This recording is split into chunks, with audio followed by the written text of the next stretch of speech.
All right, creating assignments inside of Canvas is fairly simple. You have to find your module and hit this little plus symbol to the right of it. That'll help create your assignment. You'll name the assignment right here, and then you can name it whatever you would like. I'll call mine assignment 1, and I can hit add item. Now I could go to assignments here as well, and I could add them underneath here if I would want to. But these aren't going to show up where your kids can see them. They're just kind of in a hidden spot. Once you create an assignment, if you click to go into it, it's going to look very blank, similar to this. If you go up to edit, that'll give you the option to edit this assignment however you want it to look. So you can type your information here, make it look however you want using these options. The points of your assignments, how many points is it worth? What category group this goes into, whether it be your tests, quizzes, projects, or something else. This needs to match up with your grade book in order to get proper grades. How you want to grade it, whether you want to do points, complete, incomplete, whether you want to not grade it. I don't recommend clicking that until after the kids have done it. Same's true for this button right here, do not count towards your final grade. Submission types can be varied depending on what you're looking for the kids. Sometimes you won't have a submission. They'll give you a piece of paper in class. You can put on paper. In the online options, you do have options for a text entry, a website entry, media recordings, which I don't recommend, or file uploads, which I do. You can restrict the types of files, but be very careful that you're typing the right extensions here or it will mess the kids up. Student annotations is an option as well, but I don't use that personally.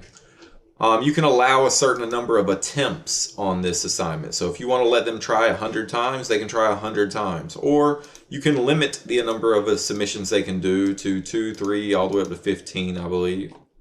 You can group assignments, and I will show you how to create groups in a later lesson. And you can require peer review where the students have to comment on each other's work.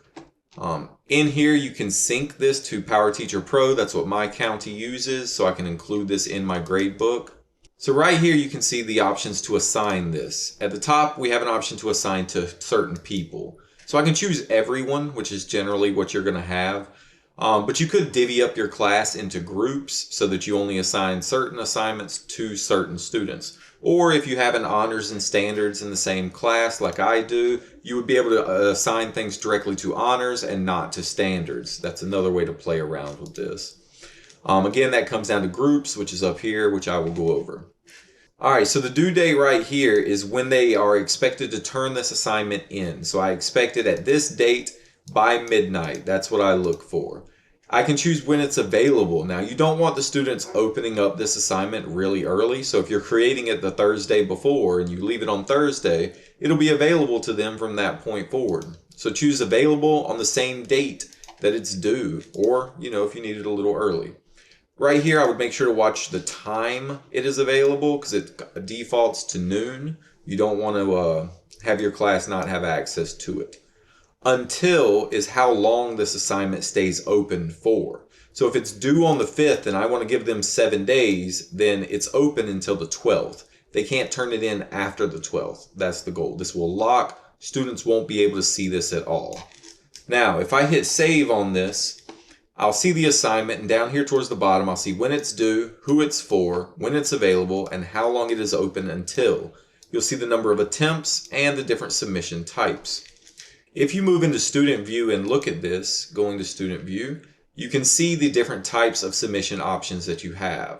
So a text entry will give you a different text box for the kids just to type out what they're wanting. They can add images to this as well. They can add other documents to this. This is a good catch-all for most things. Web URL, if you want them to turn in a website, if they're building their own website or something like that, they could just add their link here.